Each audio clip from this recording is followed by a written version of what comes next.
All right, how's it going, everybody? Welcome to another episode of the Pokemon Masterclass. My guest today is a collector, content creator, and online business owner. Please welcome to the podcast, everyone, the one and only Squeaks. What is going on, Sean? Hey, man, how you doing? I am doing good, buddy. It's good to have you here. I know we've had this in the works for a little while now, and A little while. it's been a busy month for the both of us. So I'm glad that we could finally see this come to fruition and finally have you here. I've been wanting to get you on for some time now. All the way back, I think, from when I initially spoke with Radar. He's like, hey, man, if I recommend you got to get anybody else on, you got to get Squeaks. Yeah, I remember when you first reached out to me and I was like, oh yeah, let's do this and everything. And then every time we'd like try to come together, like something would come up, or it would be like a really busy order day, or then like, this last week Chilling Reign came out and it's like, we've just got to get this going, So like, I'm excited to be here and chat and, see what we can make happen. So speaking of busyness, how was this last week for you? The topic, the overarching topic of our conversation is kind of running an online business. You've been doing this for a few years now, if not more. So I'm really interested and anticipating to pick your brain on that, as I imagine many people listening and watching are. But how was this last week, Chilling Reign release? How'd that go? Yeah. So this release was definitely more hectic than Battle Styles. I think Battle Styles, while it had kind of that still the hype phase of like everything stonks, we got to buy in, I think Chilling Reign just as a set was a better core set, and most of the more experienced people in the hobby have instilled knowledge, and the less experienced a better design set. So more people were interested, which drove more interest and more sales. And so I went a lot harder into this set than what I had Battle Styles, and so right now we're kind of in that rat race of, if you buy from a distributor, you try to get as much product as you can, so they'll allocate you more in the future for the the better sets coming. So this one I tried to go as hard into as possible, and I'm kind of a one-man show in terms of the packing, shipping, fulfillment. And so my week was very busy. It was a matter of get the product in, get it unpacked, sorted, and then get it right back out the door. And that was pretty much what I spent the last 3 days of the week doing. Yeah, and we were talking about this before the podcast, where being a reseller, it's really a period of kind of feast and famine, especially when you really kind of niche down and focus in on maybe a couple TCGs, which I think you do, right? You're kind of focused in on just a few TCGs. So you go through periods where maybe you've got your consistent orders, a few here, a few there, but then when release day comes around, it's just like all hell breaks loose and you're just knee deep into orders. I'm interested to know for you, how were allocations for Chilling Reign? So my allocations, actually, I was a little confused at the start. So normally when my distributor would reach out to me, they would give me the full amount I was getting across every wave. And so when I got that text message, because my rep and I just kind of text each other back and forth, he texts me, this is how much you're getting. And I was like, man, Chilling Reign's a little tougher than I thought it was going to be. It was kind of in the similar vein of Battle Styles, but I was hoping, progressively we would get better. And so I just started planning accordingly. That's how it's going to be. And then someone reached out to me, I think it was Mason from Cardinal, and had said something like, no, man, that's your wave 1 allocation. And I was like, are you sure? And so I reached out to my rep. He's like, oh yeah, my bad. That's wave 1. This is actually what you're getting on wave 2. And then I was like, holy moly. So I felt my allocation was pretty good, especially compared to what we've seen over the last, 6 to 12 months with product. And it definitely seems like they're starting to ramp more out, but I'm not a real fan of the waves. I like just getting what I want on day one, and which I think everyone is, right? And so overall, I think it was good, but now I'm kind of in this boat of, we're having to learn how to fluctuate sets in terms of how much we're ordering based on how much we think we're going to get in wave 1 versus wave 2, because there's usually that price drop off. And you don't want to do, what a lot of stores did with Battle Styles, where you get a bunch in wave 2, and now wave 2 Battle Styles isn't really moving and it isn't really worth much more than the old 90-95 a box. And now you're sitting on cases of it. And so allocation for me was good, but it's always just hectic with this wave model that it's kind of turned into. And I know that's part of the printers and everything, but I'm hoping eventually we start to stray away from that and back to what it used to be. Yeah, because it makes it really tough, right? And especially when you don't know when that second wave is going to come. You know, it could be that this second wave isn't coming until maybe like Battle Styles right before Evolving Skies, and then everybody is done with Chilling Reign. They're ready for Evolving Skies. Maybe a lot of people out there are saving up for Evolving Skies, and then that second wave hits, and you've got this maybe large allocation of products that then you're trying to move. And it's really interesting because Rudy from Alpha Investments had a good video about it, I believe yesterday, talking about that very thing. And I had been talking about, I've heard you talk about it over the last couple months as well, where when we saw those price drops with Battle Styles, a lot of people like, oh, that's it. Markets crashed. But for somebody Bubble like has burst. Exactly. But for somebody like yourself and for me, the stuff that we see behind the scenes, we understand that a lot more of what's really going on there. And I totally agree with you. The wave model, it's nice because you can kind of get it in piecemeal. Where maybe you can break it up, especially for new card shop owners, right? So for myself and the distributor that I work with, we are actually taking on new card shops right now as part of our membership model. And it's great for them because we can say, hey guys, you know, I know your spend isn't up very high, so we can get you guys this much for the first wave, and then we can go ahead and get you this much for the second wave. So it's great for them, but again, when you're stuck with that second wave of allocations and it can't move as a new card shop owner or a new online third-party dealer, it can be really, really tough. Absolutely. And I like that you mentioned kind of the disparity between some of the newer card shops or even just smaller card shops. They don't have to be new, and these larger ones or the bigger conglomerates that have existed for a while, you know, them getting product in waves, it's irrelevant. They'll sell it over time, or the breakers, they'll break it over time or incorporate it into mixers or whatever. But a lot of these smaller shops or newer shops run into situations where, you know, it's great that they don't have to front load that full amount of money, especially if they don't have a net 30 or net 60 or anything like that set up and they're just getting going.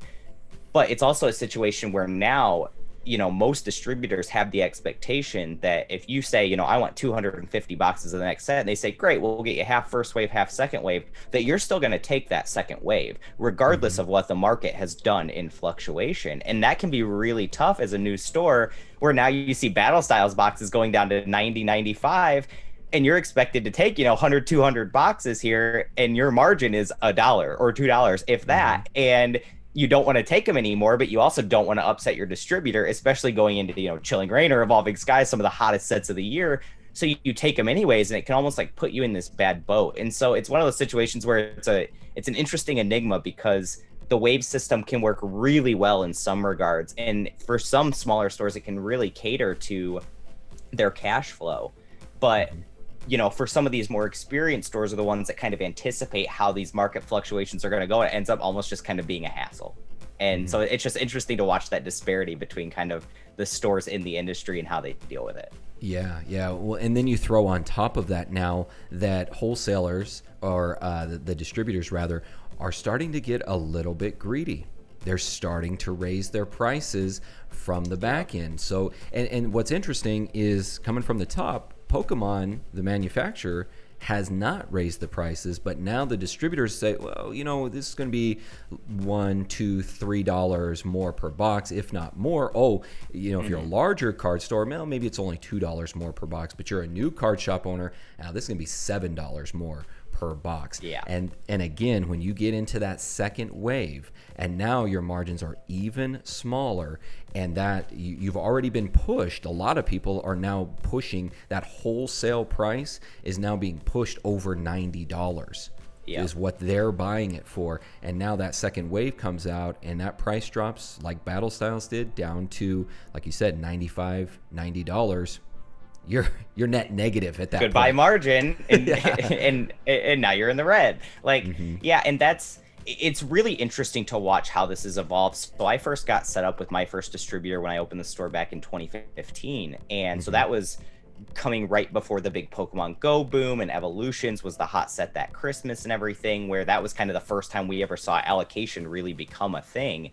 And so it's really interesting to watch, because a lot of stores that existed back then that are still around today were grandfathered in at these prices that distributors just kind of honored, because they watched so many stores enter in that December, November 2016 time to try to capitalize on Evolutions and the nostalgia hype and everything, that then just left the hobby and left them high and dry in the future coming sets. That they really wanted to cater to some of these, you know, stores that had longevity and that they knew were going to be there to buy product from every set, regardless of the set, regardless of the year and whatever.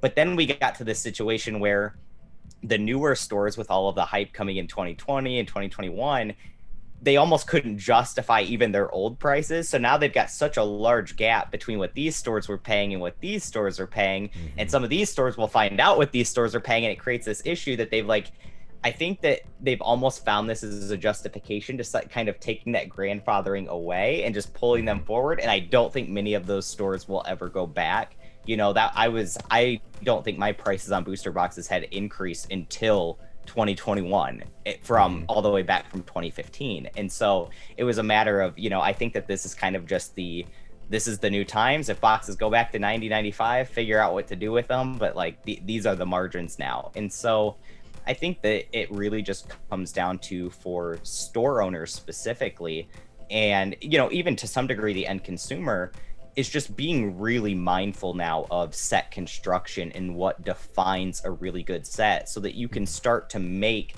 these judgment calls going in.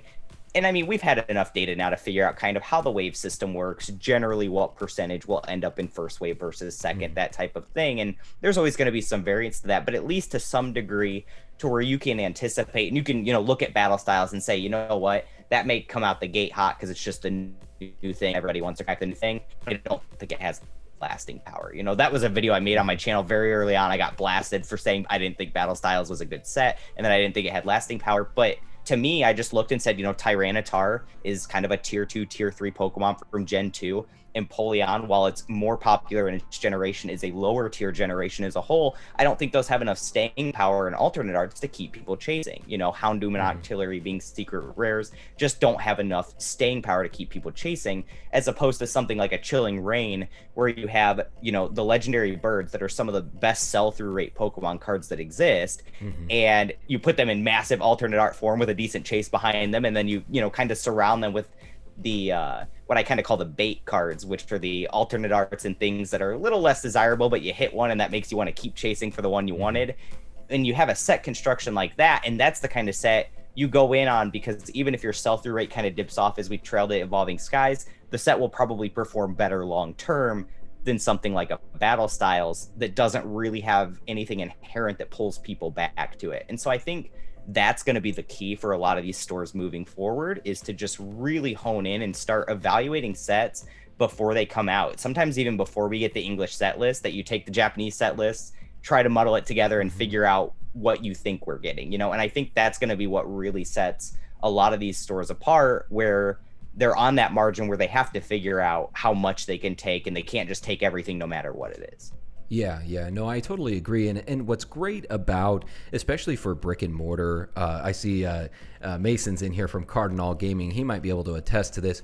When you're starting out, especially as a brick and mortar store, there's a lot of overhead with that, right? It's not like you and I, where, you know, maybe we're running this out of our house, you're selling it online. There's not all of these other extraneous costs going on. So when you're first starting out, as you said, evaluating what sets you think are going to do well, that you think you can move. And maybe you, with a set like Battle Styles, even though Pokemon is hot and it's been hot over the last year and a half, well, maybe if you're carrying Digimon or some of the other TCGs, and there's another one that's being released congruently alongside Pokemon around that time, maybe you go heavier on that particular TCG and lighter on something like Pokemon, even though your instincts tell you, well, it's Pokemon, it's hot, I still need to go heavy on it. Like you said, evaluating it from the top, or rather from the bottom up, and understanding how good of a set it really is can really dictate how hard you go on that. Absolutely. And the one thing I would say, kind of just little tagline is, it's always hot until it's not. That's like the thing is everyone thinks like if something's, comes out hot, it just stays hot. And that is just not the case. There have been so many sets across the history of Pokemon that came out the gate as a banger and just fell off very, very fast. And, I remember Legendary Treasures was one of those because it had a lot of reprint EXs and it had the gold cards that were new at the time. And everyone went really hard into that set. And I mean, that set fell off a cliff so fast that I remember the first regional post that set, Troll and Toad was buying packs at like 30 cents a piece and people were selling them because nobody wanted it and nothing in there was worth anything. And that's like a good example of, if you go really hard into that and that's your first set is opening a store, you're going to be in a really bad boat in a month if you didn't sell everything that you got right out the gate. And so I like that idea of kind of, supplementing in other sets. I think most hobby stores, unless you get really large, have a primary focus that they kind of do the singles, the sealed, buy the collections and everything, and then they supplement everything else in. And then as they grow larger, get more manpower, they'll kind of make more of those a primary. A lot of stores used to be primarily Magic stores, for example. And then we've had that shift to Pokemon. And even a lot of online stores do that. I do a lot of additional smaller, TCGs and CCGs. Like I did Fire Emblem Cypher for a while. I'm doing Digimon in Japanese only and not English because it's oversaturated. Things like that you can supplement those in to kind of weather those almost lumpy sale periods where you're waiting for a set release, or maybe you have kind of a dud set that like Battle Styles and things like that. And that can really help supplement that. The only problem is when you have overlapping set releases where now you're kind of double whammy getting hit by both. I like what you said there too about the nice thing with Pokemon with the you have the Japanese sets and you have the English equivalent sets, and it's not always a one for one, right? Just because the North American release, the English release may be a flop, the Japanese equivalents, which are usually two sets combined into one to make the English equivalent, some of those can actually be very popular and quite good. Yeah, absolutely. And I think this is like something that started to evolve in our community, which is really odd to me, is almost that you're like a fan of Japanese or you're a fan of English instead of just being a fan of both. And maybe part of that's like accessibility or whatever. But a lot of times Japanese, they'll have really good sets that come out, like just a really good set construction. I think Eevee Heroes is a great example of that. And, that'll end up being a piece of one of our sets, like Evolving Skies, where they'll pair it with another set. But I found in Japanese, you have the opposite too, where you'll have a lot of times like some of those sets just feel like absolute duds. And the only reason on our side they feel good was because they got paired with another good set and they kind of made it into a bigger thing. And so I think that is kind of one of the areas that a lot of stores maybe fall short on, is that they only go into one or go into the other. And when in reality, you can do both. And I know that accessibility for Japanese product is a little more difficult, but even then, I know a lot of stores that will just go buy it from stores at their MSRP in Japan, bring it over here, upsell it 15%, and they still sell through because it's a convenience tax effectively. So I like both. I'm a fan of both. And I think that also can really help stores in terms of, kind of, again, weathering the ups and downs is to cater on both. The more you can diversify yourself, I guess, if you can diversify within the same category, kind of will help you though, instead of being all in on like, man, I really hope this next set for my next 3 months is good, or it's going to be a rough 3 months, that type of mentality. Yeah, no, that's a really good point. A really good point. And I was, the same word came to my head of diversification, and you can diversify within, even for me in my experience in one asset class. Same thing here within a particular TCG. It's great that we do have that opportunity where we do have the Japanese, we do have the English. Shoot, if anybody out there, you're a card shop owner and maybe you dabble into other languages as well. Yeah, I really don't see a whole lot of that. So that could be a niche that you provide. So definitely opportunities there. Absolutely. And I actually want to piggyback off of that. Like that, I think that's been one of the more slept on areas. I've seen some of the, more high profile individuals in the community start to tap into, some of these other language cards, especially some of the Indonesian promos that have unique stamps, or there's a unique Pikachu art, for example, that didn't get printed anywhere else, and things like that. And recognizing that even on a very micro scale, even if it just comes down to one card or one type of promo, that there's a lot of opportunity out there that people are sleeping on. For example, I believe it was it was either a Chinese or a Taiwanese tournament that got a unique Charizard stamp on the same Charizard that we got in Vivid Voltage. It was the first time that, Charizard had been placed as a stamp on a card. And that creates a great opportunity. But if you've kind of pigeonholed yourself into just English or just Japanese, you're going to completely miss on that. And so many people miss on that's almost like what creates that opportunity for the ones that kind of, broaden their spectrum a little bit and kind of think outside the box on, maybe it's not the greatest demand ever, but there is some demand for these type of things, figuring out how to acquisition them. And then you kind of have the market to yourself. Yeah, no, definitely. And I would definitely consider that like an overlooked or undervalued type of an investment as well. When I look at modern Pokemon cards and I look at the long-term investment potential of individual cards or individually graded cards, the less and less I think that set cards are actually going to be of significant value. I think it's going to be the promo cards, it's going to be those one-off cards, it's going to be cards like the Espeon from the Evolutions box, things that are, the avant-garde, the unknown. Those are the type of things, and again, that's a great opportunity, I think, for other business owners, other card shop owners to really tap into, to provide that to their audience. Because as the hobby as a whole becomes a little more knowledgeable, becomes a little more aware of what actually has lasting value and inherent value over the long term, that could be a great spot that they could make their mark and really dive into that market early before the rest of them. Yeah, absolutely. And, I like that you bring up kind of as the market, gets more educated, becomes smarter, because the reality is over the last, 12 to 18 months, we've had, I would say, probably the most amount of uneducated money or learning the hobby money in here. And the problem with that is either those individuals wisen up and their money becomes smart money, or they don't and they lose their money. And so eventually it all becomes smart money one way or the other. And it's kind of where learning the actual skills and tactics of this industry really plays a part. And, you bring up modern cards and like focusing more on promos or things like that.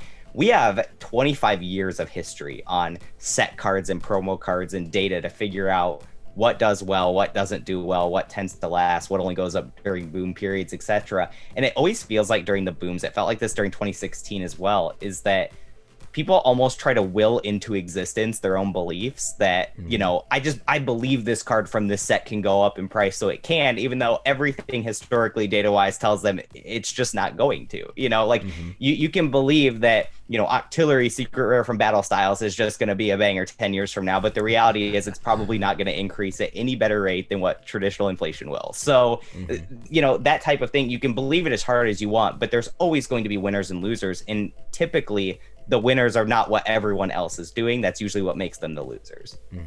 And I would say the juxtaposition to that is something that I don't think is talked about that often is the value of sealed products. Now, I understand that there's a lot more people out there that are holding sealed products, but I've always said people saying that they're going to hold products long term, people saying that they're going to invest long term, and actually doing it, having what they call the diamond hands, is a totally different thing. And when I look at a set like Battle Styles and I see it dropping down 40-50% from its initial release and getting down into the low 90s, I think to myself, like, this is really the absolute best time to pick up sealed products. That there is somewhat of a floor with sealed products, right? It's very unlikely. I've only seen a few sealed products, and this was before the big boom of Pokemon, so I don't know that we'll even see this anymore, but I've only seen a few sets out there that have really fallen below that actual wholesale price, that like $90, $85, even $80 price range. And that was Steam Siege and ironically Evolutions. I used to be able to pick up Evolutions booster boxes even around like April, May of last year for about $75 a booster box. But other than that, it is very uncommon that you see it fall below that price floor. So for those out there that are saying they look at it, and it's not it's not an instinctual thing that we as humans have. When we see a 40% price drop, we want to chill it. We want to get as away from it as quickly as possible. But sometimes you have to go away from those actual instincts and go with what the data provides. And again, like you were talking about, you look back at historical data and you look at these sets and you look at sealed products. It's actually, in my opinion at least, you feel free to disagree with this, but it's my opinion that this is actually a great time to be picking up something like a Battle Styles case for $90, $95 a booster box.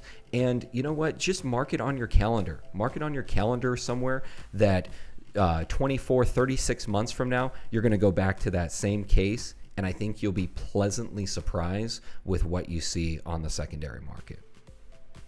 Yeah, so there's definitely parts I agree and disagree. So let's unpack it there. The sealed product historically, yes, it is kind of the set it and forget it. It's probably I don't want to say it's easy, because I think to be optimal, it's never easy in any investment category. But in terms of just putting money somewhere and trying to make something happen where the arrow goes up, sealed product is probably much easier than singles or graded cards or anything like that. And you're right. Evolutions was one of the few sets that ever fell, down to or below distributor cost on the secondary market. Steam Siege, Fates Collide, Roaring Skies, and for a very brief stint, Ancient Origins and Primal Clash, and Crimson Invasion. But the unique thing about every single one of those sets is that there was an outlier variable that pulled those sets down to that price. Crimson Invasion was severely impacted by the bulk crash of 2017 that most people just never give any credit to at all. And Steam Siege and Fates Collide were impacted by, Crimson Invasion, Steam Siege and Fates Collide were the bulk crash that were severely impacted. Crimson Invasion was the fact that it followed up to massively amazing sets and was terribly constructed as a set. But Roaring Skies and Ancient Origins and Primal Clash were all reprinted by Pokemon in a time where we never thought that was possible. I mean, there were people sitting on $500 boxes of Roaring Skies. It was out of print. Distributors told their stores it is out of print. We cannot order more. Pokemon doesn't give us access to more. And then here we were 6 months, 12 months later. And oh, by the way, would you like some Roaring Skies at $105 a box? Which of course everyone takes because they're $500 a box. And we watched those crash down too because it seemed like an endless supply. So every single one of those sets, except maybe Crimson Invasion, and I still think that that's kind of just where it was slotted in the time, was a situation where there was another variable that kind of pulled them down to that price point. And if you don't apply that variable, do those mature just as well as what any other set does? I hear all the time, it's like one of my biggest pet peeves, that Steam Siege and Fates Collide are bad sets. Those sets are unfortunately just a byproduct of the time that they were released in, and the fact that bulk was 8.5 cents a card at Christmas. Everyone wanted to open it into oblivion because you could not lose money just selling the bulk and the codes, which made the singles plummet in value. And then therefore, when bulk crashed, then nobody wanted the singles because they weren't worth anything. All the codes had flooded the market. Those weren't worth anything. And then nobody wanted the sealed product because nothing in it was worth anything. And it kind of killed those off. But those sets out the gate were very good. And so I agree with you in the perspective that sealed product, historically tends to do incredibly well. My only fear is that two things. One, that sealed product is one of those things that holding it for 5 to 10 years sounds easy in theory, but the amount of people that actually have the patience, the liquidity, and the willpower to do that correctly, I think is very few. I think a lot of people give themselves maybe more credit than what they probably deserve on the idea of holding something for 5 to 10 years. And it's a much more difficult thing. I look at evolutions. I remember everybody was specking on evolutions back in 2016 to invest into it, and I had articles on it. I had videos on it. Everyone was doing it. The amount of people I saw in 2021 with evolutions cases that they had bought in 2016 that they were, banking and raking in on this was very, very few, because most people saw, holy cow, I'm 3 years in and this has actually lost money. And they just want out, And so it's almost a situation where I think people give themselves too much credit. But if you know yourself that you have that willpower, that you have the liquidity to do it, that you can set it and forget it, then it does absolutely become a viable, almost investment vehicle. But I think, and I'm not a financial advisor, disclaimer, but I think it's just one of those situations where you kind of have to be honest with yourself. My other fear though with sealed product is never at any other point in time except maybe evolutions, and evolutions had the big variable of the spike this year. Did we ever see people really going just insanely deep across the board? You know, you would have maybe some of your bigger players in the market do it, but I mean, everybody at this point, I feel like, has a closet full of like Shining Fates and Battle Styles and Vivid Voltage. And my problem with that is just anytime any of these start to creep up, what happens when they just reflood the market with that, and it's going to pull it right back down? How long will it take to dilute out all of that product and go through that growth down before you finally just get growth? And that to me is kind of why I'm more hesitant on that. And Battle Styles, like you said, maybe that is the play. Everyone else thinks it's not the play, and maybe that's what makes it end up being the play as opposed to a Vivid Voltage or a Chilling Reign or something like that. But that's like one of those only time will tell, I think.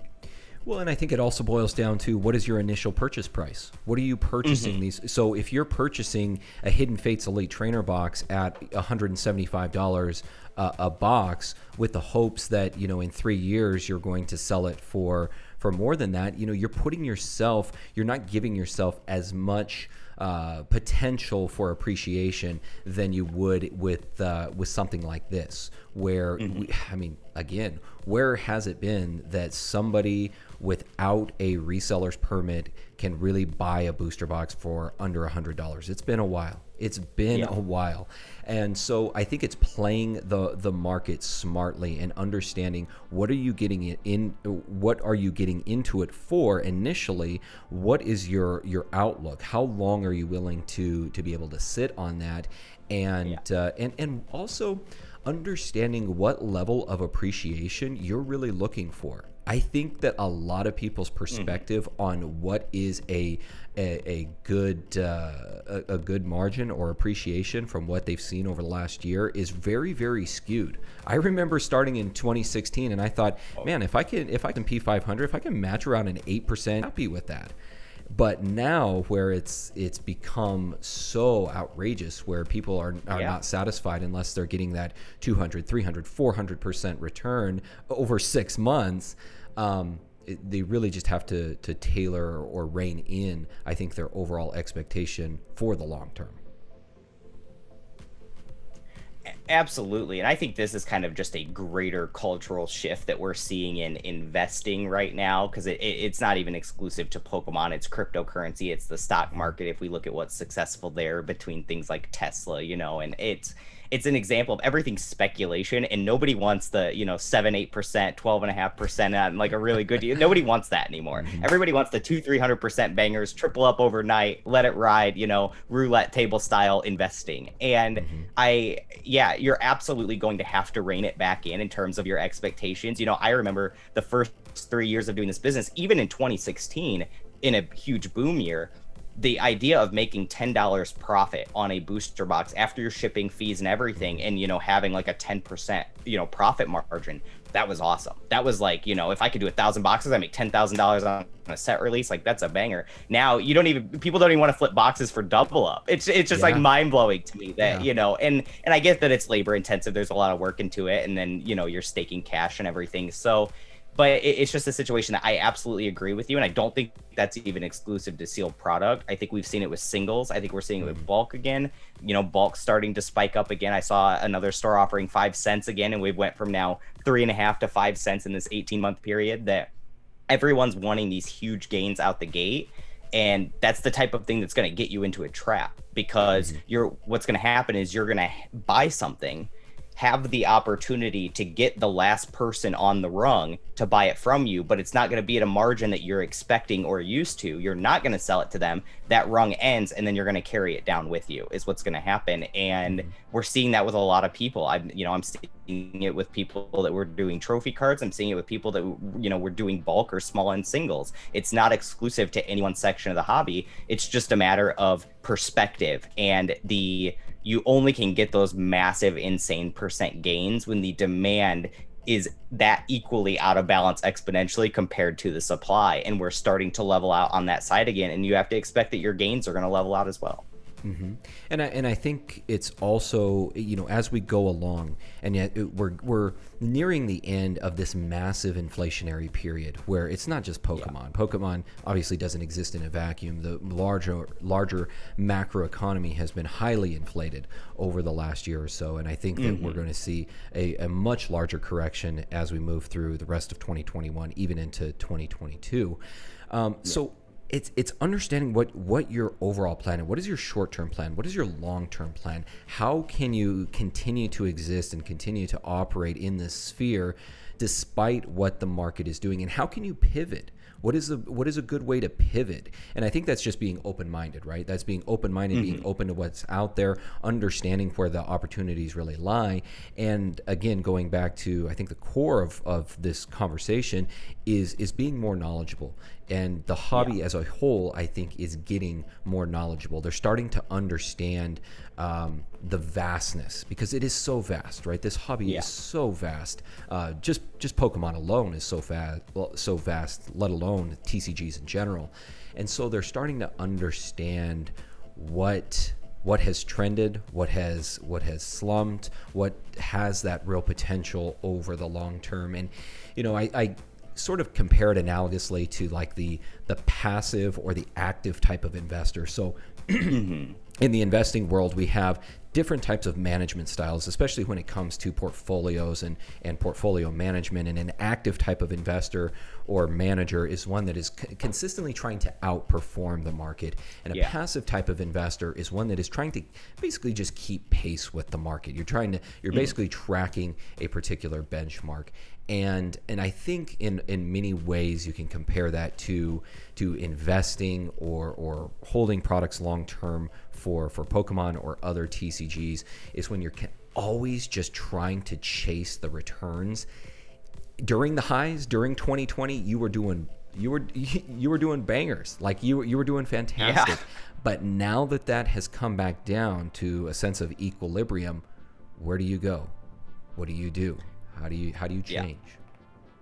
Yeah, and I think that's the hardest part for a lot of people. If you've never been in one of these down periods, I would suspect on both of our channels, a large percentage of people listening entered in 2020 or even 2021 and were not part of, Pokemon prior to that, because that's what injected a lot of people into the market. And if you kind of mentioned it there with active and passive, eventually I think most of the really successful stores, really successful entrepreneurs and individuals in this hobby find that a mix of both is always going to be what provides you the most success. That when you can start pocketing some of these things back, putting them on a shelf and forgetting them, and waiting for these big boom cycles to come, because Pokemon is cyclical. To a lesser degree, at the 15th anniversary, there were some upticks. 20th anniversary, we got massive growth. 25th anniversary, massive growth. There's no guarantee it comes at the 30th, 35th, or whenever, but that you would expect that there would be some ebb and flow. If you can pocket those things passively and capitalize on those, great. But you have to have some sales in the meantime to cover the overhead, cover the bills, especially if you're a brick and mortar. And that's more where you're going to get down to that active. And when things start to slow down, it's not even as much price dips are the scare, it's the liquidity factor. A lot of things are eventually going to level out, and I think that's where people will get comfortable and they'll just start throwing their money and thinking, I've heard a lot of people speculating on Champion's Path lately because of the fact that the singles have kind of just leveled. Nothing's really dropping any further anymore. It's just kind of where it's at. But if nobody wants them, you're still not going to sell through those. You're almost putting yourself as the last Timmy on the rung. And, it's a situation, I think Shining Fates is kind of in the same boat. I made, a play into Shining Fates. I've watched that drop another 15%. Now, for me, it's a really long term, but I could also see a world where it levels out and just never regains demand. And if that happens, it doesn't matter how great of a price I got it at if there's nobody I can ever sell it to. And so I think a lot of the more active side comes down is to recognizing what's going to maintain its liquidity, what's going to maintain a decent sell-through rate, and always have active and available buyers. Even if it's just kind of a flat line, you buy a collection at 70%, sell the thing at 100%, and take your 30% minus fees, shipping, etc. And I think that is big key of all of this, is when you kind of go in that decline period, or even just the flat period, is it becomes a lot more of a grind. the passive stuff sits on the shelf, but it's not doing anything for you in that time except letting time do its work. But if you have to be churning and actively doing something because you don't have another source of income, you have to be making these moves and making plays because you got to generate money somehow. And that's where the grind comes in. And that's why we tend to see a lot of people enter during these big boom periods where you could just throw money in and it makes you money. I mean, It didn't take a lot of skill over the last 18 months to make money in this hobby. I'm going to be honest with you. If you didn't make money, I'm going to caution you that it's probably time to really rethink things. If, I'm just going to call it like I see it, but the reality is a lot of those people are going to enter a situation now where they're not making money and wondering why. And the ones that know how to make money in any period are going to make that money. But a lot of that's going to be on the back of grinding. And that's why we see so many people leave after, is because even if they do recognize how to make the money, they don't want to do that kind of effort and labor and work and research. And, it comes back to what you said, knowledge. Knowledge is going to be what separates everyone, because everyone's going to be doing the same thing with the same market variables. So what sets you apart from everyone else, and this is kind of what I tell people. My story is when I started the store, I never recommend, by the way, for anyone to start a store with as little as I had, but I was kind of just, that's where I was in life, back against the wall, let's make it work or not. But the thing that I did recognize, I don't have as many cards, I don't have as much money, but I can get more knowledge, and I can then utilize that and harness that into channeling it to be to my advantage, to kind of make up for what I lack over here. And that's why when anyone tells me, well, I just don't have as much money, so I can't do what you do. But you have a computer, you have internet. You can do, you just have to. And most people just don't want to do that. So that would be what I would really encourage people to start doing, is if you find that there's not a lot of opportunity out there for you right now, because the most successful people, Z&G, SM Pratt, these guys are going to continue to make money as this declines. They're going to continue to make money as it goes sideways. It's not some secret sauce formula that they have. They just put in their time, their homework, they do their due diligence, they diversify out, they build all income streams within the same sector. These are not rocket science things. It's just hard work. Yeah, no, I absolutely love that, man. And that's really the hallmark of entrepreneurs, right? That permeates across, no matter what industry we're talking about, no matter how niche the business is. You have to put in that grind. You have to be able to weather and be able to take on some risk, but it's always a calculated risk, right? For me personally, I have never leveraged myself to the extent that that my back was, figuratively against the wall. I always had some other revenue stream that I used to maybe initially finance that business venture, and then that business venture financed itself. And I think that's one thing that I talk about a lot on my channel and I try to bring that perspective of a financial advisor, of portfolio construction, because I saw so many clients that would come into me, everything that we've talked about today, from the panic during the downturns to people pulling out of their retirement accounts early because they think they have no other means. And it was always my job to back them down off of that cliff. And that's what I think we're trying to do right now, right? We're trying to back people down off of the cliff. And for many out there that maybe leverage themselves too highly, that were taking out loans, putting things on credit cards, maybe it's too late. Maybe you do have to just liquidate and just take the losses and, lick your wounds.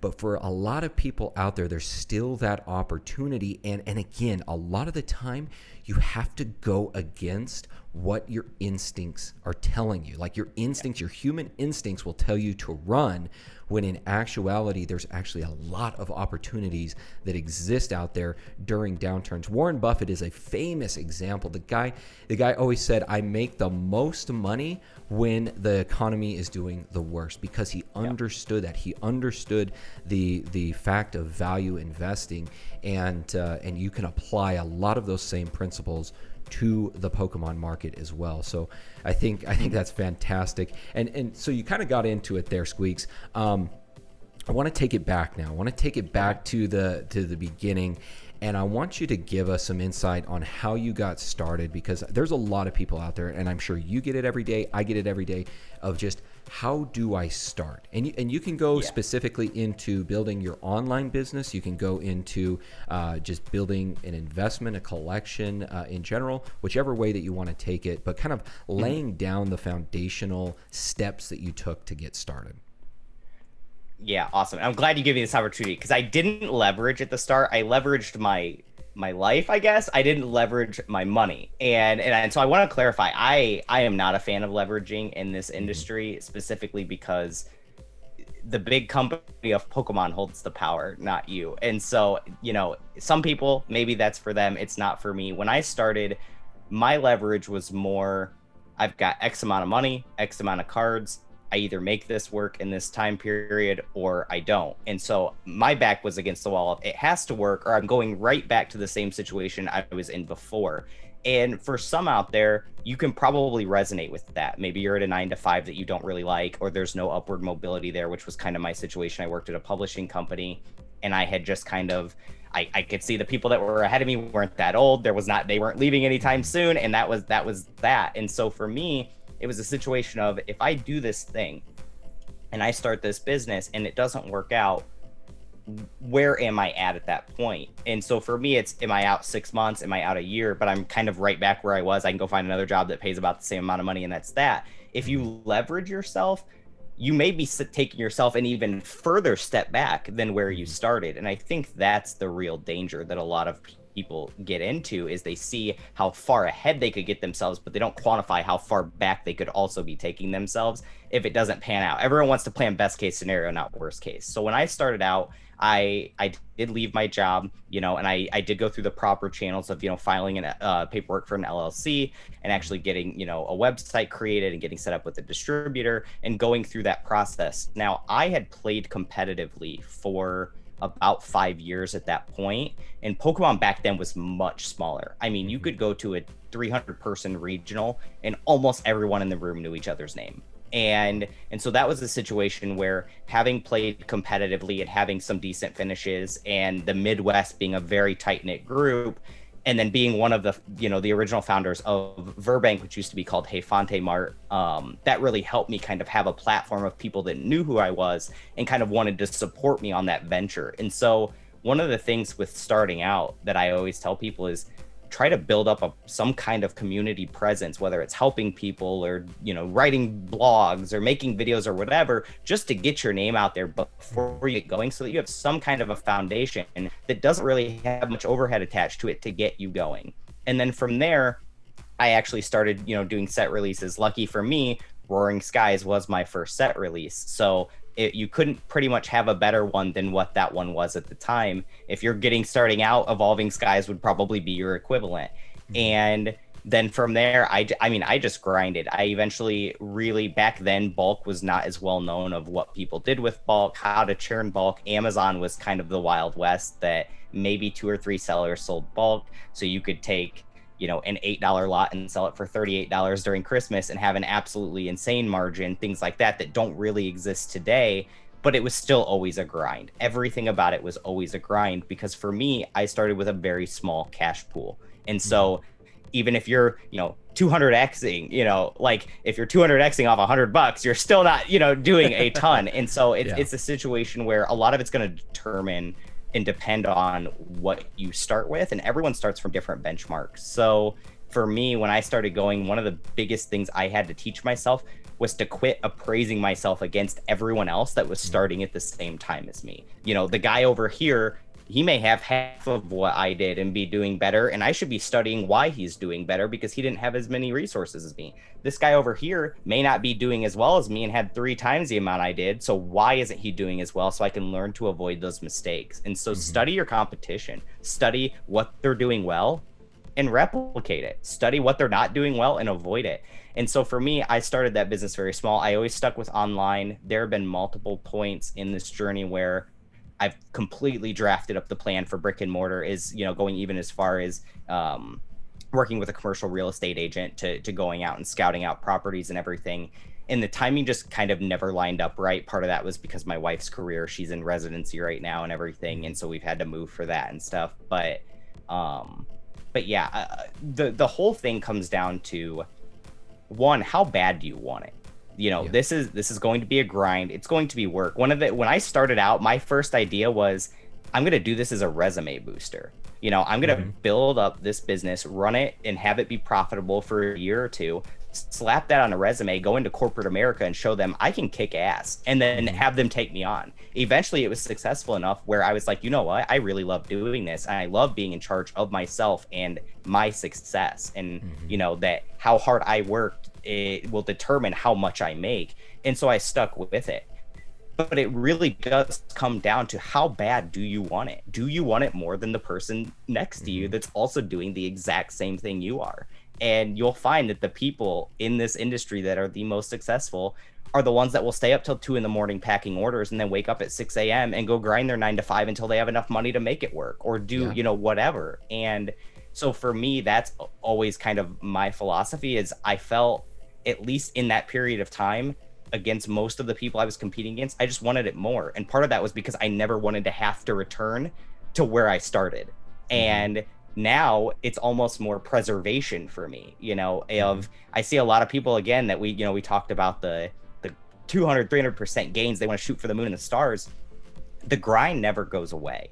And, you know, I know everyone uses grind loosely nowadays, hashtag Monday motivation, hashtag grind, all that stuff. But like, the grind really never does go away. Sometimes it's just harder than other times, but it's not a race. You know, everyone like acts like they have to make their millions on like day 3, and that's just not the case. You know, I recognize that if I grind hard and I don't take exorbitant risks, and I just kind of stick with the methods that I've built up, I'll get where I want to be in a reasonable amount of time. You know, I'm not going to be retiring at 32, but I could retire at 50, 55, you know, and which is, I think, what most people kind of have the expectation in society, 60, 65. And so that's kind of, you know, how my start was. And so because I didn't want to go into debt or things like that to start this and set myself back, I've kind of just stuck with that. And that's not to say that leverage can never be used as a tool or anything like that. You know, I'm a huge fan of credit cards, mainly just because I pay them off right away and get 2% cash back, and they pay me boatloads of money every year for no reason. But, you know, I think leverage can be utilized as a tool. I think a lot of people just misuse it. And so I would just be patient, but build out a plan. Build out a plan for your business. Come up with something and treat it like a business. Don't just treat this like, oh, I've got a binder of cards and a couple $1,000. I'm going to wing it and see if this works. Treat it like a business. You're now a business owner. You're going to probably have to do your books. You're going to need to get an accountant. You're going to have to, like, you're going to be all of these different hats. You're going to be a packer and a shipper. You're going to be almost like an accountant, because you're going to, like, you're going to have all these different roles. So treat it like that. And I think that's where a lot of people get themselves in trouble, because they see, I get to play with shiny cardboard all day.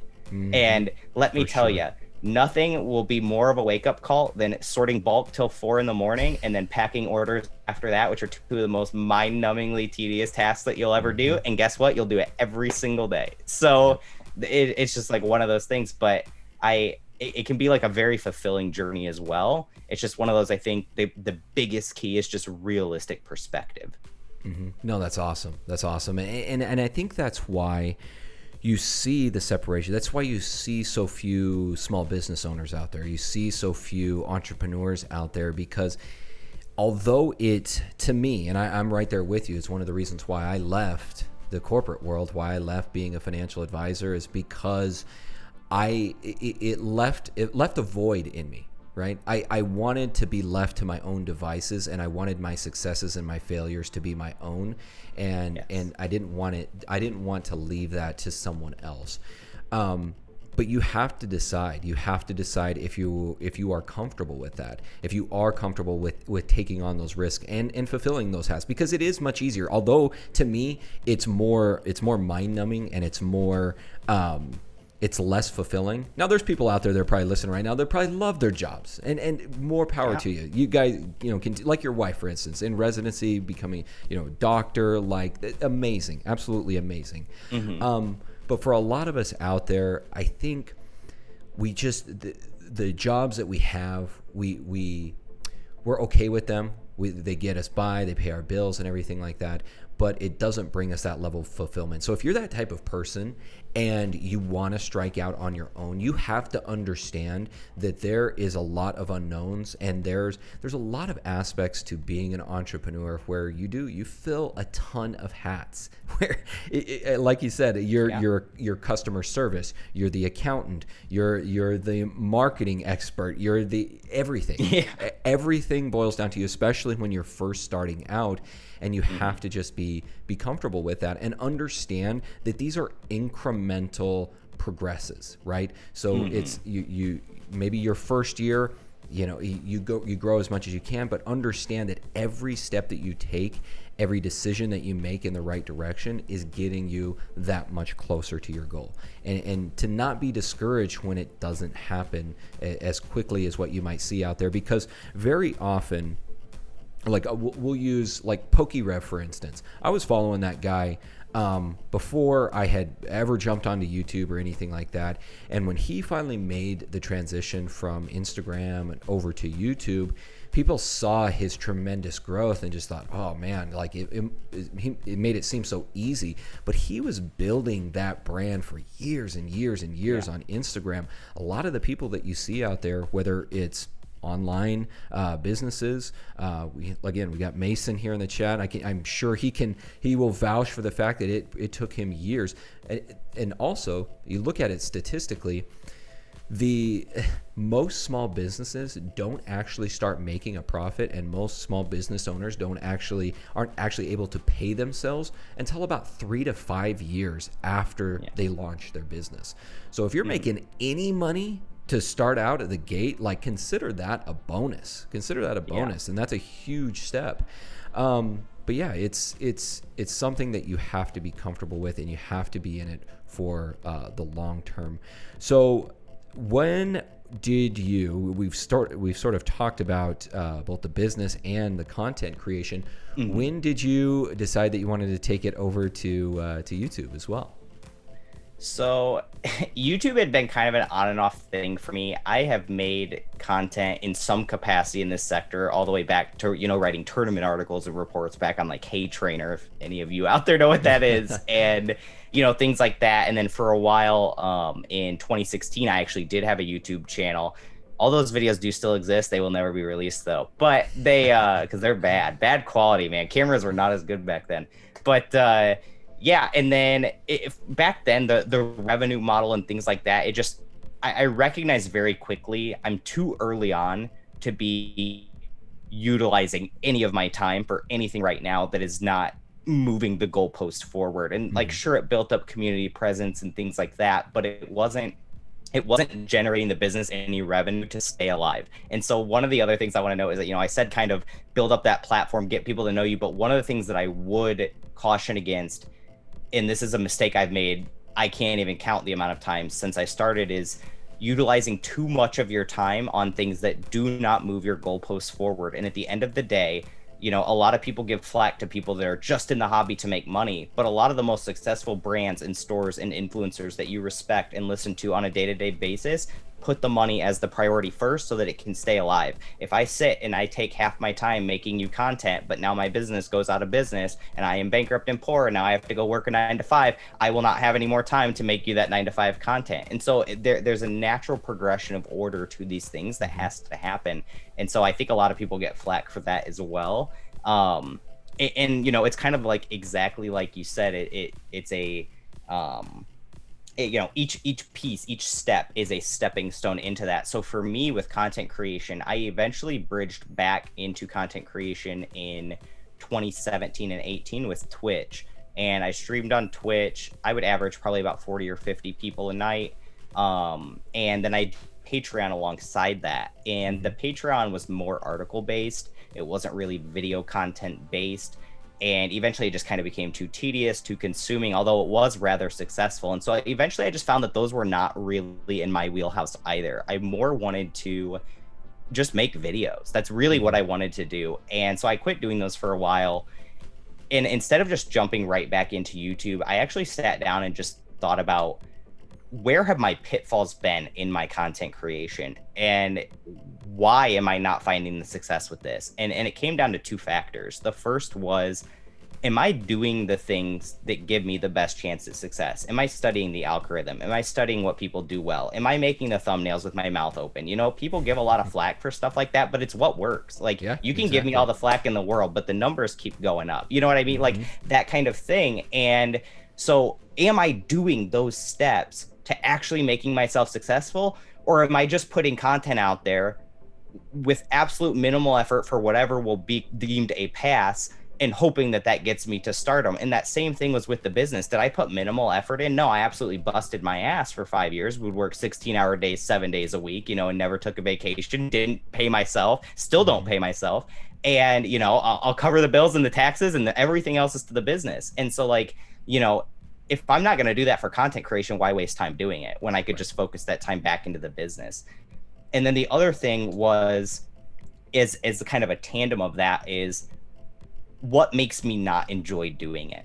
And I think the biggest thing for that was having to set up the lighting every day, set up the camera every day, you know, all of those things where I'm spending more time and put up and tear down than what I was in actually just making content. And so this next, you know, venture, this isn't even where I work every day. I have another computer where I do all my work and I kind of keep it separate. Is I can just flip on the camera, flip on the lights and go. And recognizing that almost laziness aspect of my personality was going to be the same thing that would make me hate doing this 2 months into it if I didn't find a solution to that. And part of that solution was, unfortunately, put a little more money into the overhead of it and just get a setup to where I can do that every day and it not become an additional hassle. And then hopefully that time saved, the love of it and continuing doing it would pay off for that additional in the long run. So that was kind of my content progression back to YouTube, and I'm really enjoying it now. And I think I've kind of gotten in a mode of making videos when I feel like I truly have something important to put out, kind of splashing in other videos about just topics I want to talk about. And if people care, they care. If they don't, they don't.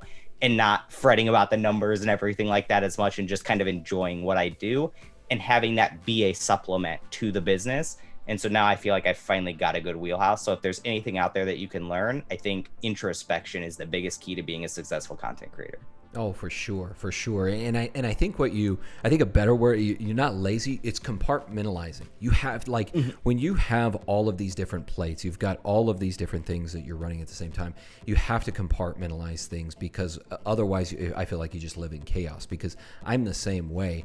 I have to make the best use of my time, because if it's not, I can be devoting that to something else. And especially when you get into content creation, I think a thing that not a lot of people understand is they think that content creators, we sit down, we record a video, throw it out there, and you just get paid. And then the rest of the time you're just sitting back. Whereas if you look at we can just talk about, you know, just in Pokemon, all of these successful content creators, they have multiple different revenue streams that they pull from, so that they're able to subsist off of that. There's very few. I think that actually just go off of just ad revenue. So I think that's really important to understand, like, where does everything fall in that ring of importance, and what is it that you have to devote more time to? What can you devote less time to, until maybe your ad revenue does get up to a certain level where you're like, okay, you know what, this is getting up to a certain point where I think I should start devoting more time to this, growing this, maybe devoting a little less time over here. But it's just understanding that. It's understanding what it is that is the best use of your time. So I love that. Yeah, and even like you had mentioned, there aren't many creators in Pokemon that go just off ad revenue. There aren't many creators in any sector that go just off ad revenue. And you can even go to your most macro creator, Ninja, or Summit or Lyric. These guys that they do their merch lines, they do their other things, and everyone thinks, oh well, Ninja, he's worth millions now. Yeah, that guy also grinded all the way back to like when Twitch was called Justin TV. It wasn't like an overnight thing where like that guy went through like losing his eyesight in one eye and like, coming back and like making a career. Like content creation for very, very few is just an overnight thing. It's not like it never happens. It has happened and we all hear about those stories.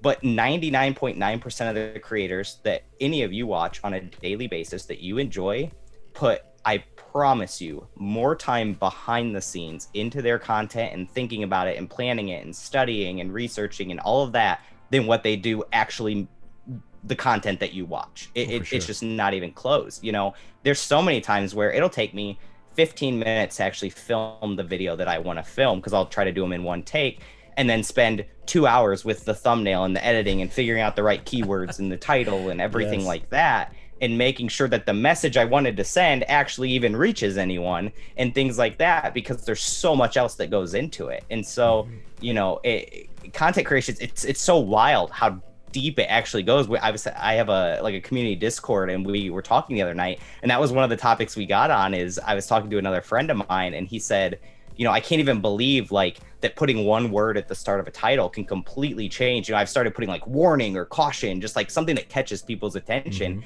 and how drastically that has just shifted the view count in a matter of like 3 days, you know. And you can see that jump, and it's testing things like that and thinking, you know, the other night I was literally in the shower and I thought, man, what if I just threw the word caution in front of like everything I made and like watched it pop, you know, like things like that, and it started to work. And sometimes you test those things and they don't work. And so I think that just kind of goes back to the bigger core of everything is going to be more work in the industry, whether it's content creation, whether it's your business, no matter what you're doing, it's going to be more work than what you think it is. But if your successes get to be your successes because you're kind of in the driver's seat, that work is usually palatable, because, you know, you're striving and you're the one getting yourself. And, you know, I do want to note though, your failures are also your failures. And so that's just, but sometimes that's easier pill to swallow. It's much easier to know, like, you know, this was my mistake, I can learn from it and avoid it happening again, as opposed to it was my coworker's mistake and, you know, Billy's never going to learn. And so hopefully this doesn't happen next week and I have to clean it up, you know, things like that. And, but it's a journey, but it's awesome. It is. If you can't tell, like, I've had many times over the last 6 years where I've thought, maybe I just wrap all this up, you know, maybe it's not worth the grind, whatever. But eventually I always find my way back to kind of where I am today, which is that it's absolutely freaking awesome to be in the driver's seat of your own future. And no matter how much work or grind that takes, it's always going to feel, at least to me, more rewarding. And if that, you know, that's part of being honest with yourself. If you're one of those people that you look at and you just say, yeah, not really, then it's not for you. And that's totally okay too. But if you're one of those people out there that you just like feel that intrinsic desire to just kind of control where you go, or you want to be in charge of yourself, or you want to set your own hours, maybe you just work really well at 3 a.m. Maybe that is the right thing for you. Just have realistic perspectives about it, whether it's business or content creation, which is also business. So yeah. Well, and it's content creation, I think, is a great adjunct to having a business like what the both of us have, because it allows us a platform to kind of project that message out to a wider audience, and to really give a little bit more perspective on things and kind of some of the ideas that we have. It's one of the reasons why I love doing this podcast, is because I get to showcase people like yourself. Like, there's people that are just not going to want to listen to me, right? They maybe just they don't like me. They don't like my face. They don't like my personality, but they're like, you know what? You know, Squeaks, you know, he's a good looking guy. I just like his personality. And, you know, I like the way that he thinks. And that's the other thing that I have really tried to do with this channel, is to try to bring in that more well-rounded, like holistic type of perspective, and bring on, you know, other people out there in the community, because overall the more of a diverse perspective that you have, whether you're a collector, investor, business owner, the better you're going to be in coming to your own conclusion on things. So you know what we've been talking about here, there's maybe people out there that are pondering starting a channel, becoming a content creator, and they're just like, because I remember before I started, there was so many questions that I had, and I knew nothing. I knew nothing about making videos. I knew nothing about recording, lighting, anything like that. And so I always told myself, like, when I got on, if I got to a level where I could have a little bit wider audience, I wanted to help people out in that regard, whether it was business, investing, content creation, and it's great. It's great to hear that from people like yourself as well. So it's just. I actually want to piggyback that real quick. Yeah, go ahead.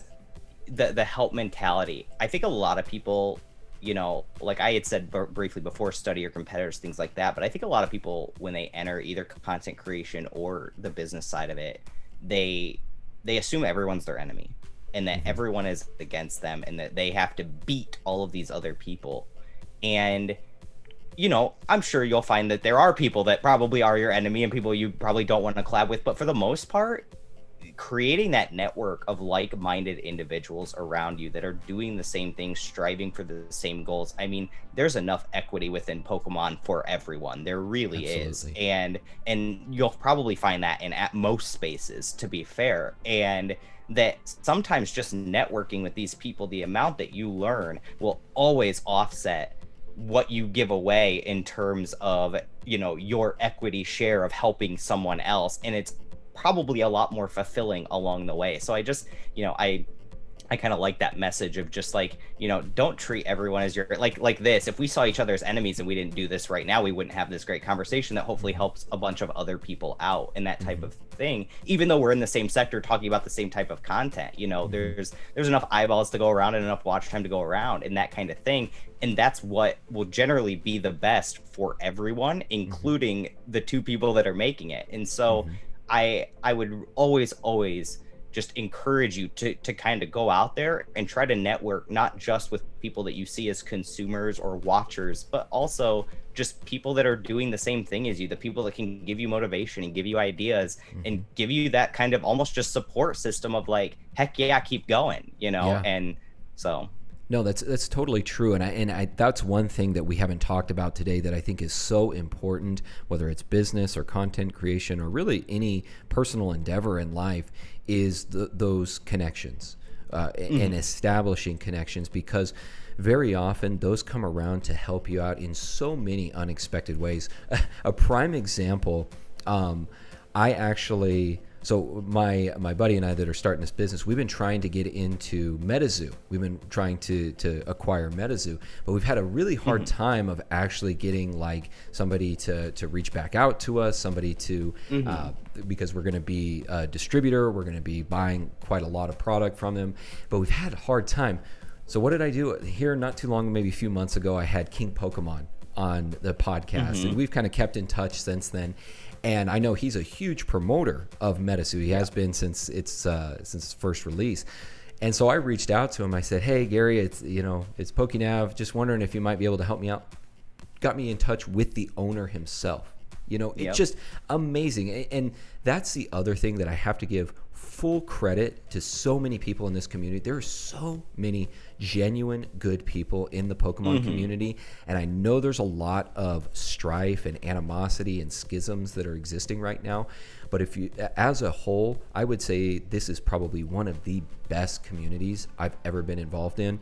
And it doesn't matter who you connect with, really. Like guy like Gary, one of the biggest figureheads of the Pokemon hobby, really the person that brought it over to the United States from Japan, and there he is willing to help out, just anybody that reaches out a hand, he's willing to help out. And so I absolutely love that, and it's a real treat to be a part of that, because I've been a part of other groups before, other industries, and it is truly toxic. I don't think people understand what a truly toxic hobby or industry can be like, and to me, Pokemon is nothing of the sort. Yeah, and you'll find that there's toxicity in anything. Pokemon's not ever going to be any different, but you'll find that Pokemon, more than a lot of others, it doesn't matter if you're the largest guy or the smallest guy. Most people are willing to like lend you an ear or lend you a hand. I literally have a list of people I could sit and name that have helped me get to where I am today, that if they never went out of their way to do, a solid to me, I might not be here. Shout out to Derek Farber, TO of like Fort Wayne Regionals and kind of in the Midwest. Had he never helped me get my first booth at Indiana States, or like cut me a deal on a booth for regionals time to time because he knew I just didn't have the cash flow to pay the full booth fee, I might not be here today, but he also was one of those people that, saw that this is a person that wants to work at it, wants to build up our hobby, and maybe that'll do right by me later on. And, we've become good friends and everything throughout this, like things like that, people like that, Jimmy Ballard, another TO, those types of people, you create these relationships with people, and it's not about the give and take, nothing, it doesn't have to equal out. Just do right by others, and most of the time they'll do right by you, and you'll find that in the Pokemon community more than a lot of other industries, even on the business side. For sure, for sure. No, and for anybody that's watching, listening right now, I think if you've been tuning into a lot of my podcasts, this is a common thing that we talk about again and again and again, is everybody, no matter what, no matter how difficult the grind is, whether you're a content creator or business owner, which many of the people I talk to are all of them, right? They wear a lot of hats. They absolutely love this hobby, and they love the people that are in it, and it doesn't matter what's going on. It doesn't matter what the hobby as a whole is doing, whether Pokemon's popular or not popular. A lot of this, when it all boils down to it, we love the cards, we love the game and the Pokemon brand, but really in the end, what it boils down to is we just enjoy spending time with like-minded people that enjoy similar things, and it's just good people. We really are lucky to be surrounded by such a great group of people. Yeah. And if you're one of those people that you're out there sitting, you're thinking, I want to start making content, or I want to start my business in this sector, and I really do care about the community, and I love the IP, and I love Pokemon, and I really am passionate about it, and you're one of those people that you kind of have maybe sometimes in 2020 seen that the limelight's maybe given to people that don't necessarily care about the community as much, or things like that, and that's discouraged you, don't. Because the reality is, over time, the people that truly do care about the community, want the community to grow, are passionate, want to help, their brother and sister beside them and things like that. That's going to show through, and people do catch on very quickly. And if you are really passionate about it, you will find your audience, you'll find your platform, you'll find your business home, and you'll find that group of people that does support you because they see the passion that you're evoking and what you're giving out to the community as well. So, I would always just encourage you to give it a shot. Yeah, definitely. Take that initial step. Step, dive into it. And I've always found that this community is very welcoming, with open arms. Obviously, like you said, there's going to be bad characters in no matter what the hobby is, what the industry is. But as a whole, you're going to find that there's a lot of good people. So, Squeaks, before we jump into our last little topic here, I'm going to let everybody know, if you guys have any questions for Squeaks, go ahead and throw them in the chat now, and we'll make sure to jump into those, and make sure there's some spicy questions in there for him. Oh no, this is live. No, yeah. We've got some good character. We got your buddy. I know Radar is probably going to throw some. I see him in the chat. Oh boy. So I imagine. Hey, you know what though? A little shout out. You want to talk about someone that has grinded in each step piece that he's taken, done content creation, done interviews, done other things that you might not mark right away, but each step you take kind of builds on something more. He's a great example of that. I think he's really found his niche of almost, doing the trophy things and kind of almost becoming the socialite of the Pokemon community, and just networking and knowing all these people and managing to leverage that kind of into his brand. I think he's a great example of how hard work and perseverance and trying different things and not giving up after the first one doesn't work. He's a great example of that. If you put that time and effort in and don't just quit on yourself, that you will find that success.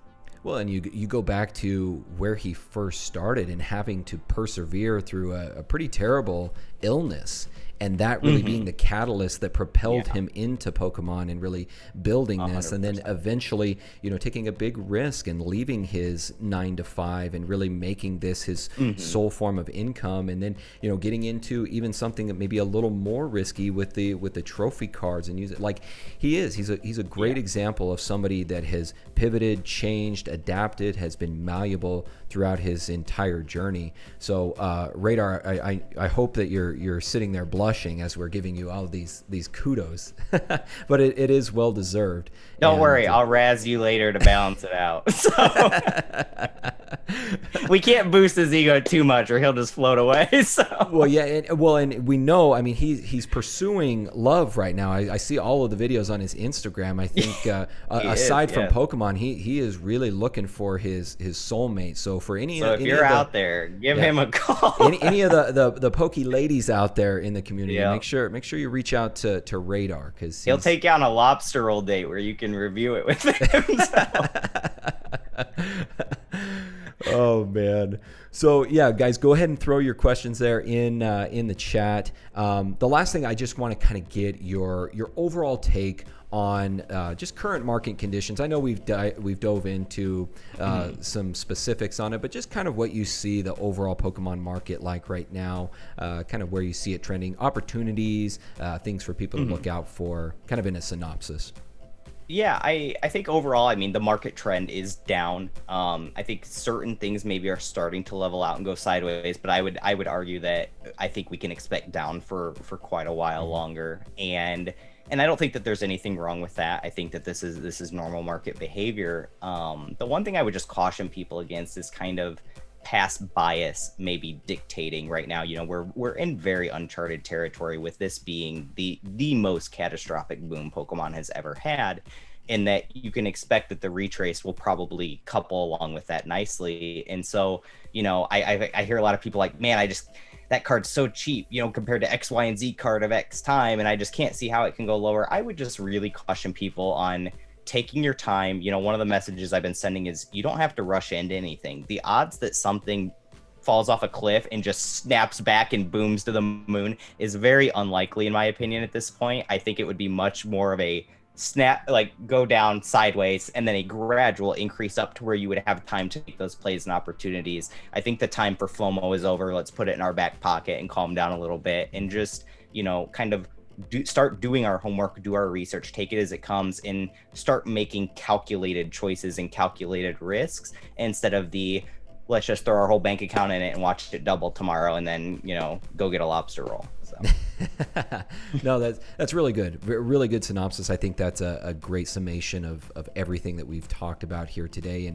And I think that there's a changing mindset. There's a change in the current zeitgeist or paradigm of people becoming more conservative. Really, I think being more conservative in their judgments, in their investment choices, really making decisions that are a little bit longer term, you know, not just on the short term flips, which I think that's still possible. I think the flips are still possible. And like you said, there's people out there like James, aka Z, that he'll be able to do that no matter what market, right? He's just very, very good at that and understands where the opportunities lie. But for the average type of person out there, understanding that it's probably better off to be in it for the long game. And you really want to do that, in my opinion, anyways, because I think you'll enjoy the hobby much more if you're in it for the long term. You'll be able to really grasp the magnitude, if you will, of this hobby and all that it has to offer. Yeah, always be aware of burnout. So sometimes it's slow and steady wins the race in this one. Yeah, definitely. All right, man, let's go ahead and jump into some questions here. Let's see what we've got going on. Well, Radar, first of all, and I've been wondering this as well, he wants to know when Collectible Conversations is coming back. Maybe that's a question for him. When you're home for more than a week. It's on you, buddy. I've been here the whole time. Don't put this on me. When you're home for more than a week and you can sit down and you don't leave your camera in an Uber, you don't have to fly out to break with NFL players, then we'll sit down and we'll record and catch up. Yeah, so I guess that's a roundabout question. We're waiting on Radar at this point. Yes, everyone. Go tag Radar on every social media platform that you want this back. Just harass him about it. Put it on him. We've got one here from Stampede 215. Favorite graded WATA game that you own? I got this. Hopefully I don't knock all these down trying to show you guys this, but